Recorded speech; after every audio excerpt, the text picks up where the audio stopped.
All right, welcome back to Real Talk. Thank you for joining me. All right, folks, I've hooked up with one of the big ones here. Joining me today is Steve Harney. To give a quick introduction, Steve Harney is one of the most influential members of the real estate industry. We are absolutely honored to have him. I'm going to give a quick background before I introduce Steve. Steve is over 20 years as a successful real estate agent. He built his own firm of 500 agents. He's the author of KeepingCurrentMatters.com, nationally renowned speaker, very, very influential member of the real estate industry. So to have him here is an absolute honor. And I also want to go out of my way to say that Steve is a good friend of mine, and he's a very, very big reason that I'm on here every day delivering this message with a phrase that he coined, building the housing market one house at a time. So, Steve, without further ado, thank you for joining me. It's an honor, Craig, a true honor, and I really appreciate the fact that you gave me this opportunity to share some of my message. I really appreciate it. The feeling is definitely mutual. So now you just came on. You were telling me a little bit before the show how you're actually traveling around the country doing a lot of talking to different cities out there, really spreading a message out there. So I just want to get an idea of what your life is like right now and the message that you're spreading. Fair enough. My life is like living out of a hotel room a little bit. I am spreading the message as much as I possibly can. I think we have to combat some negativism that's in the market right now, and in a lot of places that's not really necessary. Mm-hmm. And I want to make sure that I get that word out to as many real estate professionals as I possibly can, as many consumers as I can.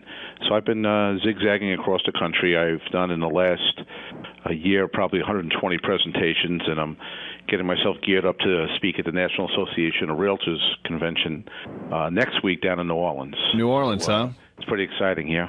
Well, yeah, and then you were here actually in San Diego last year, right? Yes, I was. All right. Is there going to be anything different from last year's event in San Diego versus New Orleans besides just the town? I mean, what are you expecting out of that event? Well, I'm expecting a few more agents, and I think I'm expecting a little bit more positive message. I know when economists came out and said that the recession is over, pretty much the whole entire country stood up and said, yeah, for whom? No, but, really. What they're looking at is indicators, and indicators are showing that we're definitely coming out the other side of this. I still think there's a lot of work to do. I still think there's a lot of challenges to overcome, but the good news is, those challenges aren't mounting as they have been for the last 2 years.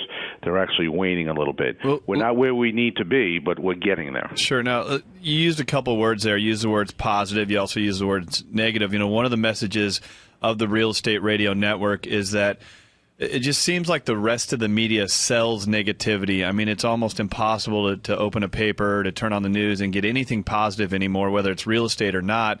So, I mean, what are you seeing out there? I mean, what are the more positive messages? What is we'll just call it the light at the end of the tunnel that you're seeing in this market as it pertains to housing? Well, probably, if we take a look at a lot of different measurements I use. One measurement I like to use is what are the wealthy doing? I'm a pretty big man, and I'm in the process of a major weight loss regime. How's that going? I decided that I was going to go on that, I didn't pick a fat doctor. I don't think that was appropriate, and I didn't, pick an overweight physical trainer. I wanted people that were going to be where I needed to be, and that's who I decided that I wanted to really look at. And so when we're talking about real estate, and a lot of people are being negative about the financial aspects of real estate, so I try to look at, what are the wealthy doing? And the interesting thing is, though, sales are down year over year for most price bands. The further up in the price bands you go, the more expensive homes you go, the better the market looks. As a matter of fact, this second quarter of 2010 versus the second quarter of 2009, the only price band that was up, where it increased, was homes over $1 million, was up over 6%. So what the wealthy are deciding to do is buy now. And when I re-looked at that, the last numbers available, which was just 2 months ago, that number had gone up to 11.5% increase in houses over $1 million. So not only are the wealthy coming back into the market, but their purchase of real estate in this country is accelerating. So if the wealthy people are saying now's the time, even if you're buying a $100,000 condo someplace in the country and you're worried about the financial aspects of it, well, the people who really understand how the finances work, they're saying, we're at a time right now that it's time to buy real estate in this country. You make an excellent point. I guess, why do you feel like that's left out of the media? I mean, why is it a message that you and I can discuss here today and I try and bring to the show Monday through Friday, every day of the week, yet you don't get it in the rest of the media? I mean, is there any particular reason for that it takes a message from you, a national speaker, to get out and actually voice it? Well, I think that a lot of the headlines are misunderstood. So a lot of reports, when they come out, the headline is just the core of the report. They don't really read deeper into the report or read deeper into even the news article. So if something comes out and says that, prices are down, well, that might be true, and they might continue to soften. There's no question about that. But if you look into purchase real estate, the first thing you have to think about is, well, is the reason you're purchasing it just financial? That's number one. And what do you think the market's going to do, going forward? So they'll look at numbers and they'll create a headline and a story based on those numbers without having a full understanding. Like the reason the wealthy are jumping in now, they know prices are going to continue to soften a little bit, but what they're worried about is what's going to happen when interest rates are at an all-time high. And the wealthy realize that, the only way to guarantee when the bottom of a market hit is after you've passed the bottom. Absolutely. That's the only time you really know. So what they're looking at is not the price to cost. So though the newspapers are talking pure price, the smart real estate, whether an investor, meaning a person buying it for investment, or anyone buying real estate for a future return on their home or second home, they're looking at the cost of it. And with interest rates, so low, they can't pass up that opportunity, and that's not reported. Though I will tell you, Craig, I think that's starting to change a little bit. The Wall Street Journal just last month came out with an article where the actual first line of the article was enough with the doom and gloom about home ownership. Right. And then they gave 10 reasons in a row why someone should buy a house now.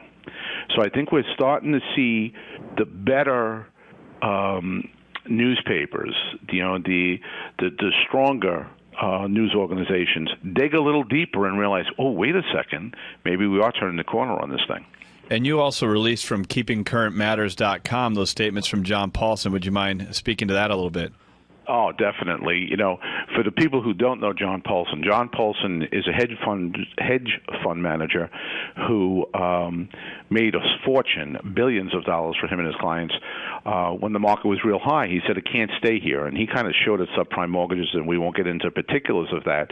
But basically what he was betting on back in 2005 and 2006 is that the housing market couldn't maintain that type of pricing. There had to be a fall off. So he put a lot of money in that, and he made millions betting that the market was going to come down. Because of that, a lot of very savvy investors listen to him when he talks. He's like the new E.F. Hutton. When he talks, everyone else stays quiet. And he just came out just recently, saying, and I love his quote, I've memorized it. If you don't own a home, buy one. If you own one home, buy another one. If you own two homes, buy a third. Oh, and by the way, lend your relatives the money to buy a home too. So here is the person who is recognized as one of the smartest people in pegging the housing industry, going up or down, and the total cost. He's telling us not only to buy, but buy in multiples. Yeah, no, I read that from Keeping Current Matters, and I thought it was a phenomenal statement. I've certainly shared that with our listeners here, and I know the Real Estate Radio Network has done the same. Unfortunately, I have limited time with you, Steve. So in summary, if you just wanted to get a broad message out to anyone out there who might be buying, selling real estate, I mean, we're really focusing on the opportunities in the marketplace as well as the solutions. I mean, what could you sum up to just give to our audiences out there on things they need to know about the future of our real estate markets? I think that real quickly, if you're afraid to make a decision right now because you're not really sure what's going on, that fear comes from not really understanding. And I don't think the papers are the best source for you. Get a professional in front of you. Get a professional mortgage person in front of you, a professional realtor in front of you that know how to go past the headlines and really explain to you in your market what the pieces are, what's really truly taking place. And when you get two people, one on the mortgage side, one on the real estate side, that really understand the market, can explain it to you, then trust their opinion and help you and your family come up with the best options. I agree 100%. One of the things we're really saying is how I think it's getting right back to a relationship-driven business and having the right relationships with those types of individuals. And you used a very key word there, trust. If you can share your short and long-term financial goals and you have someone that you can trust, you're going to get the guidance you need to navigate this marketplace. Steve, I could keep you on here forever if it was up for me, but unfortunately I'm out of time. So thank you so much for joining me. It's an honor to have you here, and we hope we can continue to have you delivering this message to the Real Estate Radio Network. Craig, the honor is all mine. Thank you very much for the opportunity. All right, have a good one. Take care. Bye now. All right, folks, so that was Steve Harney. Again, I think as we build a housing market and as things recover, he is a man who our society is going to look back on and think, man, that is one of the guys that helped build the housing market, I promise you. And we're going to have him continuing to deliver content to all of our listeners. That's why you got to tune in. We're going to build this housing market one house at a time. So what an honor to have him here. And you can expect him to be on here more in the future. Back in a few.